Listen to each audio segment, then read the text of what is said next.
मैं आया मैं आया मैं आया मैं आया कर्म विधान लिए ज्वालामुखी शैल से निकली अंगारों का पान किए हम सूलों से घिरे पंथ पर हम सूलों से घिरे पंथ पर हम हंस हंस कर चलने वाले अग्नि प्रज्वलित ज्वाला में निज प्राणाहुत देने वाले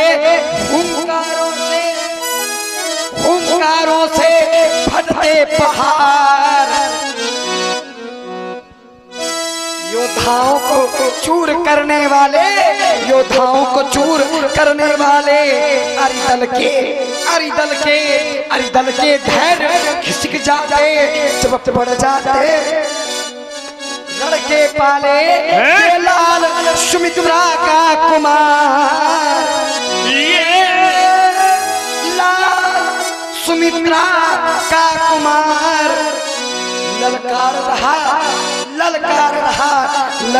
रहा तालु बाण लिए मैं कर्म वीर हूँ कर्म धरा पर आया कर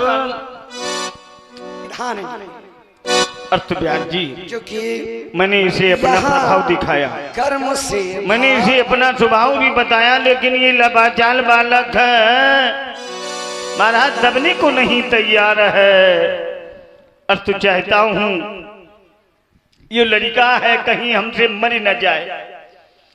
अगर ये हमारे परसे से मर गया तो क्या कहेंगे मिथिला के नर नारी। एक बार मैंने जब कार्तवीर अर्जुन का वध किया तो तल वितल सुतल तलातल रसातल पाताल भू भुआ स्वा जना तपा महासत मही पाताल नाग पातालाद ब्रह्म लोकांतम अखिल ब्रह्मांड में मेरी कोई निंदा नहीं की। उस देश काल स्थिति में मेरे पिता ने मुझे पापी शब्द से संबोधित किया।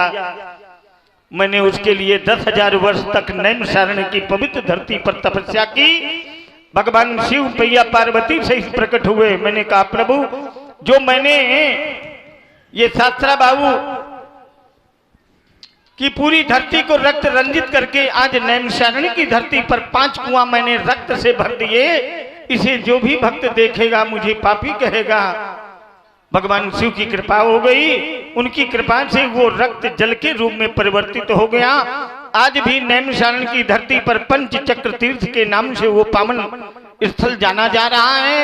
उस समय भगवान शिव ने वरदान दिया कि जो भी भक्त बड़े श्रद्धा और विश्वास के साथ इस स्थान का दर्शन करेगा, इस जल का आचमन करेगा, इस जल में स्नान करेगा, उसके जन्म जन्मांतर के पाप नष्ट हो जाएंगे। इसलिए ये बच जाए। चाहता हूं आप हमारे शील का भान राजकुमार सुमित्रानंदन को कराया जाए।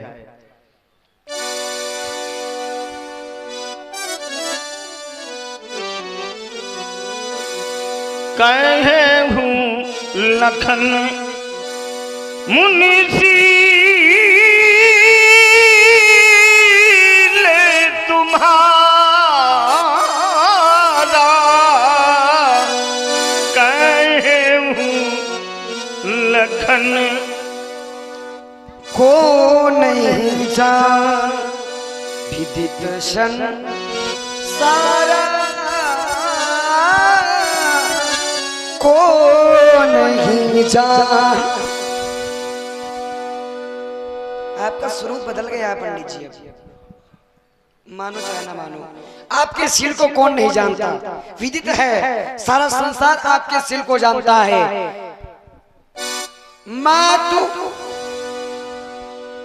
माता पिता है उर्ने भैनी के गुरु रहा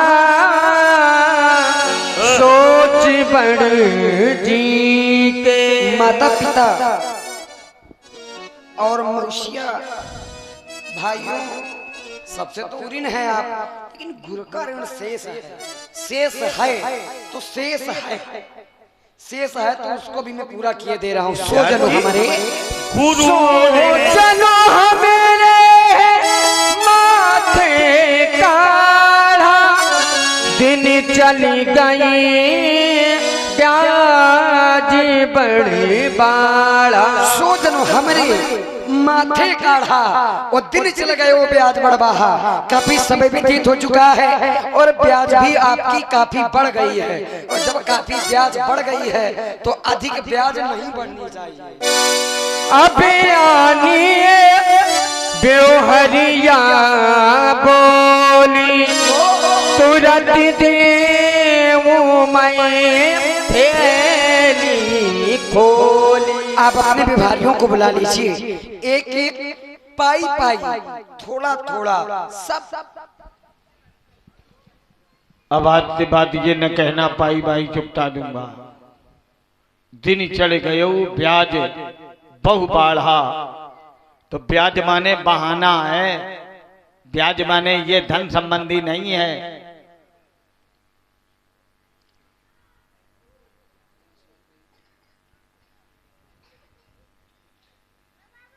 अच्छे बालक हो, अच्छी संगति में हो, हमारा सुंदर आशीर्वाद तुम्हारे जैसे बालकों के लिए है।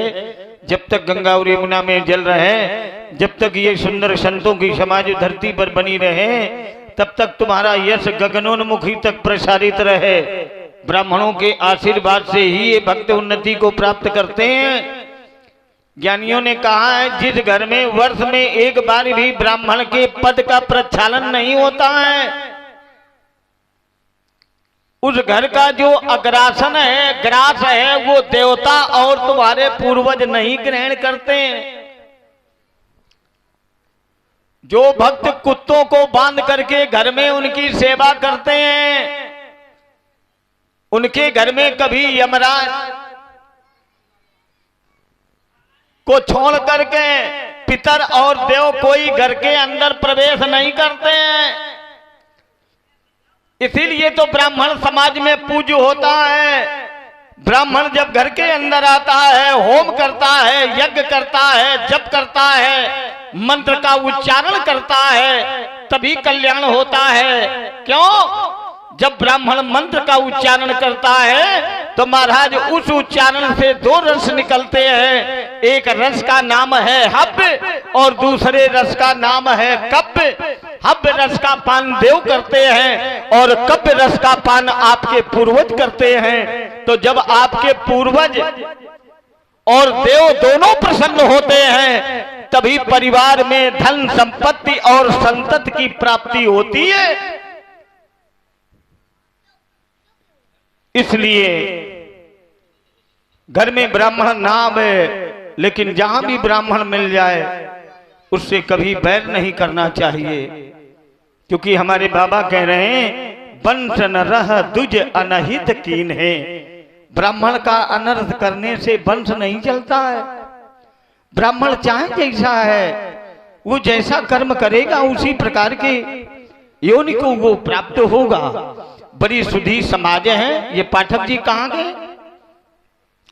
तो ये पूरी अपनी मित्र मंडली को बुलाओ, सबको बुलाओ, और ये जितने सुधी भक्त सभी सी चुंडौत गांव के हैं, तो ये सभी का आह्वान है। कोई भक्त ये नहीं कह सकता कि आपने मुझे मेरा आह्वान नहीं किया।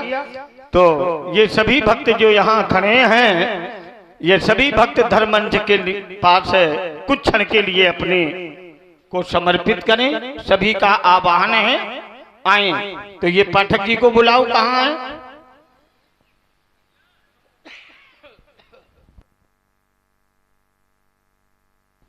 बुलाओ ना। हाँ, आप भी गरुण की तरह सुंदर काकभुसुंडी की कथा सुनी, नीलगिरी पर्वत पर उठे। इसी गांव में रहते हो? कहाँ रहते हो? इसी गांव। चलो इधर आओ। हाँ चलो बेटे, तुम भी उठाओ, इधर आओ। आप लोग सुंदर लीला का आनंद ले रहे हैं, लक्ष्मण परशुराम संवाद का। और ये भक्त खड़े, कोई यहाँ आने को तैयार नहीं। क्यों?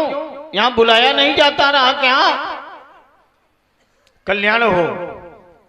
आप लोग बहुमूल्य समय निकाल करके यहाँ पर प्रसंग का आनंद ले रहे हैं, जो कि प्रसंग में आया है। अब आने बेवहरिया बोली। बड़े सुंदर भक्त हैं। प्रसंग आप ही को भी लोगों को पूरा करें। आप लोग आए और कमेटी के जो सदस्य लोग हैं, आयुष्मान कल्याण जो हो, अभी यहाँ मौजूद बड़े हैं, सुंदर भक्त हैं। हाँ, आप लोग आए और आकर के आशीर्वाद प्रदान करें। आयुष्मान। और ये हमारा बड़ा सौभाग्य है कि हमें इस खंड की धरती की सेवा करने का बड़ा अवसर मिलता है। अभी 18 तारीख को खेड़ा आना हुआ, लेकिन हमें क्या पता कि यही गांव है, यहीं से निकल गए।